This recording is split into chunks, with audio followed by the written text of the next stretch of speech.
இப்போ ஒரே நாள் 3 முறை, ஒரு நாளில் வழக்கமாக 2 முறை காலை மாலை என 2 முறை விலை உயர்வு இருக்கும் வழக்கமாக நிகழ்வு. ஆனால் அட்சய திருதி முன்னிட்டு ஒரே நாளில் 3 முறை விலை மாற்றம் ஏற்பட்டிருக்கு, உயர்ந்திருக்குது. என்ன காரணம்? 3 முறை விலை மாற்றம் ஏற்பட காரணம் என்ன? காரணம் என்னன்னு பார்த்தோம்னா, இப்போ வந்து இன்டர்நேஷ்னல் மார்க்கெட்டில் கோல்டு ரேட் ஃபிக்ஸ் பண்ணுறாங்க. அப்படி இருக்கும் பட்சத்தில் எப்பயுமே 2 முறை ரேட் ஃபிக்ஸ் ஆகும். இந்த முறை என்ன, காலையில் அதிகாலையில் 6:33 அட்சய திருதி தொடங்கிடுச்சு. அப்படின்றப்போ எல்லா நகை கடைக்காரர்களுமே வந்து 5:30 மணி 6 மணிக்கே கடையை திறக்க ஆரம்பிச்சிட்டாங்க. அப்போ பார்க்குறப்போ ப்ரீவியஸ் டே க்ளோசிங் ரேட் என்னவோ அதை தான் ஃபிக்ஸ் பண்ணுவோம் அடுத்த நாள். ஆனால் ப்ரீவியஸ் டேவே வந்து சேஞ்சஸ் ஆகிட்டு அந்த விலை கொஞ்சம் உயர்ந்து காணப்பட்டுச்சு இன்டர்நேஷ்னல் மார்க்கெட்டில். அதனால தான் முதல் கட்டமான ரேட் வந்து ஒரு 7:30 மணி 8 மணிக்கு ஃபர்ஸ்ட் ரேட் வந்தது, விலை உயர்ந்து காணப்பட்டுச்சு, அதை ஃபிக்ஸ் பண்ணோம். அதுக்கப்புறம் ஆஸ் யூஷுவல் 10:30 மணிக்கு ஒரு ரேட் வரும். இந்த ரேட்டு எப்பயுமே அதிகப்படியான மாற்றம் இல்லை, ₹1 ₹2 தான் வித்தியாசம் இருக்குது அப்படின்னா சேஞ்சஸ் பண்ண மாட்டாங்க. இதே ஒரு ₹10 ₹20 கிராமுக்கு ஜாஸ்தி ஆயிடுச்சு இல்லை கம்மியாயிடுச்சு அப்படின்னா செகண்ட் ரேட் ஒரு நாளைக்கு பிற்பகல் ரேட்டுன்னு ஒன்று வரும். நேற்றுக்கு எல்லா இடத்துலையுமே ரேட்டு உயர்ந்துக்கிட்டே போனனால காலையில் அதிகாலை ரேட்டு ஒன்று வந்துச்சு, காலை ரேட்டு ஒன்று வந்துச்சு, பிற்பகல் ரேட்டு ஒன்று வந்துச்சு. இதுதான் காரணம்.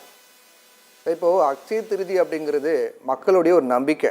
இந்த நாளில் நகை வாங்கினா அது இன்னும் அதிக நகை வந்து நம்ம குடும்பத்தில் வந்து சேரும் அப்படிங்கிறது மக்களுடைய ஒரு நம்பிக்கை. அந்த நம்பிக்கையை 3 முறை விலையேற்றம் செய்து, எப்படி இருந்தாலும் நீ நகை நிறைய வாங்குவாங்கன்னு தெரிஞ்சுக்கிட்டு 3 முறை விலையேற்றம் செய்து அந்த நம்பிக்கையை பணமாக்க பார்க்கணும் அப்படிங்கிறது சரியா சார்? சாமானிய மக்கள் என்னடா இன்னைக்கு நகை வாங்கலாம்னு நினைச்சோம், ஆனால் இன்னைக்கு 3 முறை விலையேற்றம் பண்ணியிருக்காங்களே, விலை உயர்ந்திருக்குது அப்படின்னு யோசிக்க மாட்டாங்களா? இல்லை, நீங்கள் சொல்கிறத பார்த்தா நகைக்கடைக்காரங்களாம் சேர்ந்து பேசி வச்சுக்கிட்டு விலையை ஏற்றுன மாதிரி சொல்கிறீங்க. அட்சய திருதிக்கும் இந்த விலையேற்றத்துக்கு சம்பந்தம் இல்லைன்றீங்களா? கண்டிப்பா அதுக்கு சம்பந்தம் இல்லை. ஏன்னா அட்சய திருதின்றது வந்து இந்தியாவில் அதுவும் இதுக்கு முன்னாள் வரைக்கும் விலையேற்றம் இல்லை, 3 முறைலாம் ஏறல. இன்னைக்குன்னு பார்த்து 3 முறை விலையேற்றம் மாற்றம் வரும்போது அந்த கேள்வி வருது. இதை அவங்க சாதகமா பயன்படுத்துறாங்க பார்த்தா. அப்படி பார்த்தா ஏற்கனவே கூட தான் விலை குறைஞ்சிது. ஒரு வாரம் முன்னாடி ஒரே நாள்ல இதே மாதிரி ₹1000 ₹1500 குறைஞ்சிது. அதெல்லாம் என்ன நம்ம குறைக்கலையே. இன்டர்நேஷ்னல் மார்க்கெட் இப்போலாம் வந்து மார்க்கெட் வந்து சர்வதேச அளவில் அமெரிக்காவும் லண்டனும் சேர்ந்து லண்டன் புல்லியன் மார்க்கெட்டர்ஸ் அசோசியேஷன் சொல்லிட்டு அவங்க ஃபிக்ஸ் பண்ணுறாங்க ரேட்டு.